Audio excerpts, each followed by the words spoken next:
कहानी की शुरुआत सारा नाम की जवान लड़की से शुरू होती है। सारा एक पार्टी में जा रही थी जो दूसरे शहर में थी और रास्ते में सुनसान पहाड़ी इलाका भी पड़ता था। सारा रात के अंधेरे में गाड़ी दौड़ा रही थी और इसी बीच उसके सामने एक आदिवासी आ जाता है। सारा ने सही समय पे गाड़ी रोक ली थी। उसकी गाड़ी किसी आम बंदे से नहीं टकराई थी बल्कि 7 फुट के लंबे चौड़े आदिवासी से टकराई थी। उसका कद काठ देखकर सारा बेसुध सी हो गई थी। आदिवासी ने पहली बार इतने करीब से गाड़ी देखी थी, इसलिए वो उसे ध्यान से देखने लगता है। गाड़ी देखने के बाद जब उसकी नजर सारा पे पड़ती है तो वो भी डर जाता है और डर कर हथियार उठा लेता है। इससे पहले कि वो सारा को नुकसान पहुंचा पाता, उसी पल एक दूसरी गाड़ी वहां आकर रुकती है। इसी गाड़ी में सारा का लवर नॉर्मन था, जो उसके पीछे पीछे ही आ रहा था। नॉर्मन को देखकर आदिवासी पहले ही छुप गया था। सारा उसे सब बताती है कि मेरी गाड़ी के आगे आदिवासी आ गया था और उसकी बात सुनकर नॉर्मन हैरान हो गया। कुछ देर बाद सारा पार्टी में पहुंच गई थी। पार्टी में उसका पिता विलियम भी था और सारा उसे भी आदिवासी के बारे में सब बताती है। विलियम को अपनी बेटी पर पूरा यकीन था, इसलिए वह सुबह ही इस जगह पे जाने का फैसला करता है जहाँ उसकी बेटी ने आदिवासी देखा था। अगली सुबह ही विलियम और उसकी बेटी उस जगह पे पहुँच गए थे। यहाँ सारा को आदिवासी नजर आया था और इनके साथ नॉर्मन भी था और उसे आदिवासी के पैरों के निशान नजर आ गए थे। उसके पैरों के बड़े बड़े निशान देखकर विलियम समझ गया कि आदिवासी काफी लंबा चौड़ा है। तीनों आसपास की पूरी जगह देखते हैं और उन्हें कई जगह पैरों के निशान नजर आते हैं। एक जगह पे निशान दिखना बंद हो जाते हैं, लेकिन तीनों को पता चल गया था कि आदिवासी किसी पहाड़ी गुफा में रहता है। सारा पहाड़ों की तरफ भी जाना चाहती थी, लेकिन विलियम ने उसे रोक दिया। वो सारा की जान खतरे में नहीं डालना चाहता था, क्योंकि आदिवासी उस पर हमला भी कर सकता था। वह सारा को बताता है कि मैं कल यहाँ अकेला आऊँगा और आदिवासी की दूर से तस्वीरें खींचूंगा। दरअसल विलियम ने आदिवासी की मदद करने का फैसला कर लिया था। उसकी तस्वीरें अपने दोस्तों को दिखाना चाहता था ताकि वो उसकी मदद करे। फिर वह मिलकर आदिवासी को शहर ले आए। अगले दिन विलियम एक हेलीकॉप्टर में बैठकर उन्हीं पहाड़ों में आ जाता है जिनकी गुफा में आदिवासी रहता था। विलियम को ऊपर से जब कुछ भी नजर नहीं आता तो हेलीकॉप्टर नीचे उतार लिया जाता है। नीचे उतरकर वो हेलीकॉप्टर को वापस भेज देता है, क्योंकि उसे नहीं पता था कि वहाँ उसे कितना समय लगेगा। जमीन पर उतरकर विलियम फिर से आदिवासी के पैरों के निशान ढूंढने लगता है।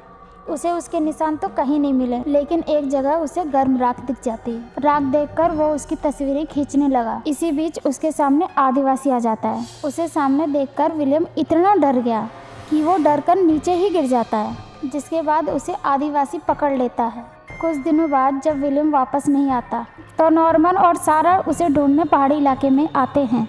काफ़ी कोशिशों के बाद भी विलियम उन्हें कहीं नहीं मिलता, लेकिन उसका कैमरा ज़रूर मिल जाता है। कैमरा देखकर सारा घबरा गई, क्योंकि विलियम अपना कैमरा हमेशा अपने पास ही रखता था। दोनों समझ गए थे कि विलियम खतरे में है। दोनों को यकीन था कि आदिवासी ही विलियम को उठा के ले गया होगा। आदिवासी से मुकाबला करने के लिए नॉर्मन ने अपनी गन उठा ली। वो सारा को गाड़ी में ही रुकने के लिए कहता है और खुद आदिवासी को ढूंढने लग जाता है। उसे ढूंढता ढूंढता वो काफी दूर आ चुका था। इसी बीच सारा के पास आदिवासी आ जाता है और सारा चीख कर बेहोश हो जाती है। सारा की चीख नॉर्मन ने भी सुन ली थी, जबकि आदिवासी सारा को उठाकर चलने लगा था। नॉर्मन सारा की तरफ भागने लगा और उधर आदिवासी अपनी गुफा की तरफ पहुंच गया। विलियम भी उसकी गुफा में था। आदिवासी पहले एक बड़ा सा पत्थर उठाता है और फिर सारा को अंदर लाता है। सारा को जमीन पर रखकर वो फिर से गुफा बंद कर देता है। विलियम सारा को देखकर हैरान था और उसके पुकारने पर सारा को होश आ गया। सारा उसे बताती है कि मैं आपको ढूंढने के लिए यहाँ आई थी। इसी बीच आदिवासी भी उनके पास आ जाता है। उसे बोलना तो नहीं आता था, लेकिन विलियम उसे इशारों में ही बता देता है कि सारा मेरी बेटी है। विलियम की बात सुनकर वो सारा को सूंघने लगा।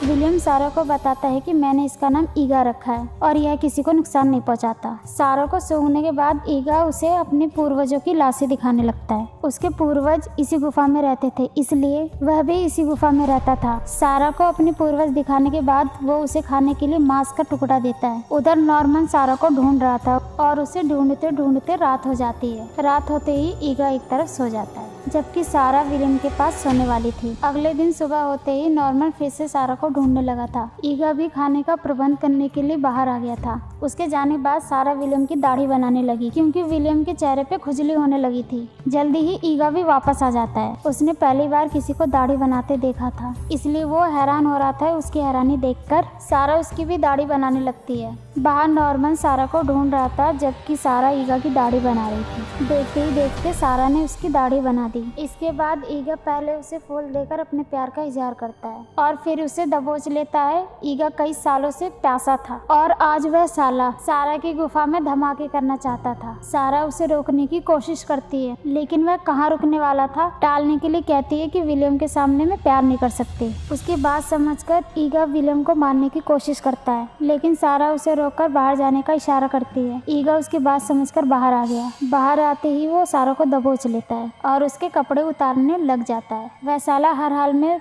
पानी निकालना चाहता था और इसी बीच नॉर्मन भी उनके आसपास पहुंच जाता है। इससे पहले ईगा सारा की गुफा लूट पाता तभी विलियम भी बाहर आ जाता है। उसे बाहर देखकर ईगा गुस्से में लाल हो गया। वह पहले सारा को फेंक कर बेहोश करता है और फिर विलियम पे टूट पड़ता है। विलियम को काफी पीटने के बाद वो सारा को उठाकर जाने लगता है। उसके जाने के बाद नॉर्मन भी विलियम के पास पहुंच जाता है। वह उसे जल्दी जल्दी उठाकर सारा को फिर से ढूंढने लग जाता है। जल्दी ही ईगा उसके सामने आ जाता है। वह एक ही झटके में उससे गन छीनकर तोड़ देता है। नॉर्मन उस पर कई हमले करता है लेकिन उस पर उसका कोई असर नहीं होता है। वो जब नॉर्मन पर हमला करता है तब नॉर्मन को नानी याद आ जाती है। नॉर्मन को पीटकर ईगा सारा के सामने आ जाता है जो एक पत्थर पे बेहोश पड़ी थी। इसी बीच नॉर्मन एक पत्थर उठाकर ईगा पर मारता है और ईगा नीचे गिरकर जख्मी हो जाता है। नॉर्मन जल्दी जल्दी पहले सारा को होश में लाता है और फिर उसे अपने साथ ले जाता है। जल्दी ही विलियम और ये दोनों गाड़ी के पास पहुंच गए। इसके बाद तीनों गाड़ी में बैठकर भागने लगे। ईगा तीनों को रोकने की कोशिश तो करता है लेकिन तीनों उसकी नजरों से दूर हो जाते हैं। ईगा हर हाल में सारा को पाना चाहता था इसलिए वो उसका पीछा करते करते शहर में पहुँच गया था। सारा को ढूंढते ढूंढते उसे शहर में ही रात हो गई। वह पहली बार शहर आया था इसलिए यहाँ की चीजें देखकर वह हैरान हो रहा था और उसे बाजार में एक लड़की का पुतला दिखता है और वह उससे बातें करने की कोशिश भी करता है लेकिन जब लड़की का पुतला जवाब नहीं देता तो वो वहाँ से चुपचाप चला जाता है। उधर विलियम और सारा किसी पार्टी में जाने की तैयारी कर रहे थे। इनके साथ नॉर्मन भी जाने वाला था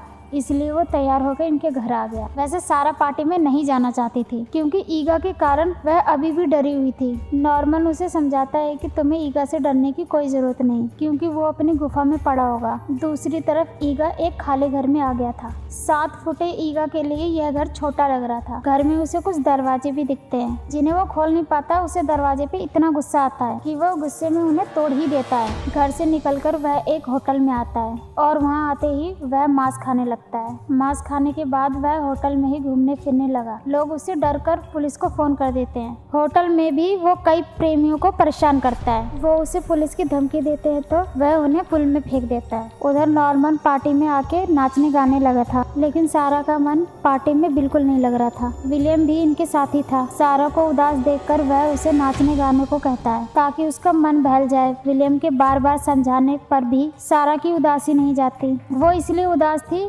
क्योंकि वो ईगा की मदद करना चाहती थी लेकिन वो साला उसकी गुफा लूटना चाहता था। इसी बीच पुलिस भी ईगा को ढूंढने लगी जबकि ईगा घूमते घूमते उसी पार्टी में पहुंच जाता है जिस पार्टी में सारा आई हुई थी। पार्टी में आते ही वो नॉर्मन को एक तरफ धकेल देता है। इसके बाद वह सारा को पहचान कर उठा लेता है। वह जैसे ही जाने लगता है तभी उसके सामने पुलिस आ जाती है। ईगा गुस्से में आकर पुल की सीढ़ियां उखाड़ देता है। तभी पुलिस वाले उस पर गोलियां चला देते हैं। पुलिस की गोलियां खाकर ईगा मर चुका था। कहानी के आखिर में सारा, नॉर्मन और विलियम को ईगा की मौत का दुख होता है। ना ही उसे नुकसान पहुंचाना चाहते थे ना ही मारना चाहते थे। ईगा को सारा से प्यार हो गया था और उसी प्यार ने उसकी जान ले ली थी। इसी के साथ इस कहानी का यही अंत हो जाता है।